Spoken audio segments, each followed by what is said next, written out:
Sí, ao final a segunda parte que fixemos outro día en Torrelavega foi para facer 3 ou 4 goles e hoxe, pois, se chegamos 6 veces metimos 4. Entón, incluso tivemos unha nada máis empezar o partido de Gonzalo e tal. Estivemos moi ben no 11 contra 11, creo que controlamos moi ben o seu xogo de cortes, controlamos moi ben a súa construción con Quintana. E logo estivemos acertados de cara a gol e logo unha acción desgraciada pois fainos cambiar totalmente o plan do partido, pero creo que ainda así, salvo ese gol que foi nada máis salir do descanso, creo que logo controlamos bastante ben a situación. É certo que xogar cun xogador menos nesta categoría contra xogadores deste nivel non é fácil, pero creo que sacamos adiante un partido clave porque sabíamos que os 4 que nos quedaban na casa tiñamos que sacar os 4 se queremos soñar, sacámolo polo seguinte. Dormir libre de reconforta? Sí, ao final é facer os teus deberes e que Zamora e Pontevedra fagan os seus. Eu creo que ata o final imos a loitar en mao a mao entre os 3 equipos, porque somos 3 bons equipos da categoría que estamos demostrando.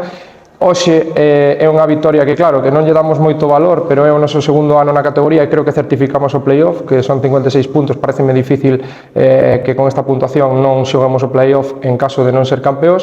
É facer historia un pasiño máis, o ascendimos fai 2 anos, salvamos a categoría ano pasado, e este ano a ver se somos capaces de soñar e loitar polo primeiro posto.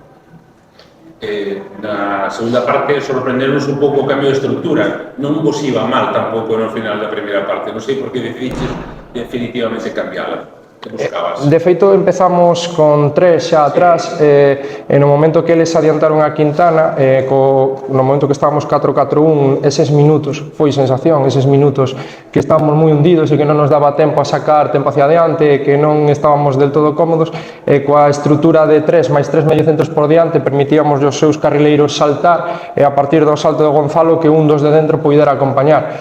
Non sei se acertado ou non, buscamos máis para non ter que hundirnos e poder respirar co balón para poder apretar hacia adiante que por un tema de guardar a roupa. De feito, ainda tivestes oportunidades de sair e saístes en varias oportunidades, non? O equipo era demasiado longo, demasiados metros, pero ainda tivestes algunhas opcións incluso para poder ganar.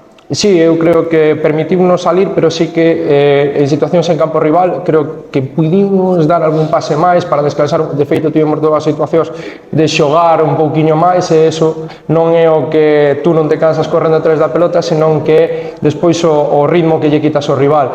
Faltounos quizá eso, pode ser, porque tamén ao final vas 4-0, 4-1 e os xogadores o que querían é que acabara xa, porque creo que pudemos, senón en 11 contra 11, creo que igual podíamos facer un resultado de mellorar máis no golo verás, pero bueno, hai que estar contentos co que fixemos, que creo que foi unha primeira parte moi notable. Non sei como está a Cristian de cara ao partido do Langreo, ensínate algo, tendo en conta a situación do equipo, polas baixas de cara a ese partido que viches nesta segunda metade? Sí, ao final xa Ricky xogou aí contra o Fabril, Sergio ten xogado aí tamén contra o Fabril na primeira volta, Gerín xogou toda a segunda volta o ano pasado. Ao final este ano apostamos por unha estrutura de plantilla de solo 3 centrales, porque confiamos en xogadores como Gerín, como Fidalgo, como Ricky, como Sergio, que poden xogar aí e seguro que o que salga vai no facer moi ben.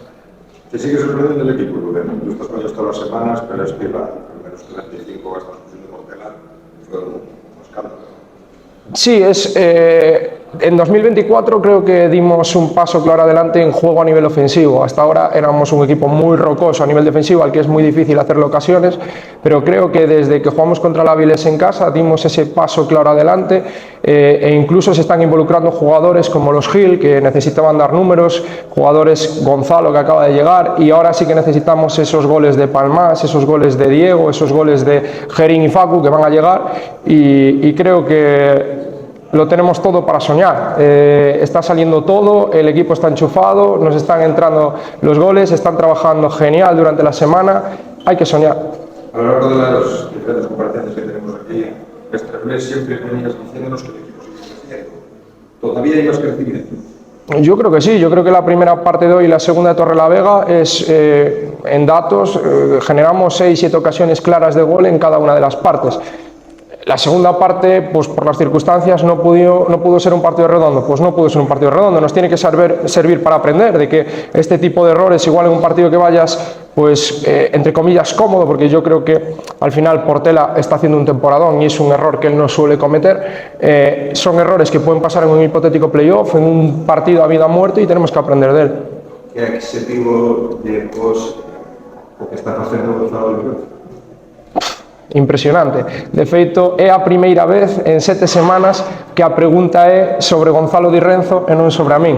Levamos 6 semanas falando do tema a min, chega o bicho este e cantos goles leva xa. Eu creo que el se está beneficiando do xogo de todo o equipo, 4 partidos, 5 goles, non hai moito máis que decir. Gracias. Gracias, Rubén.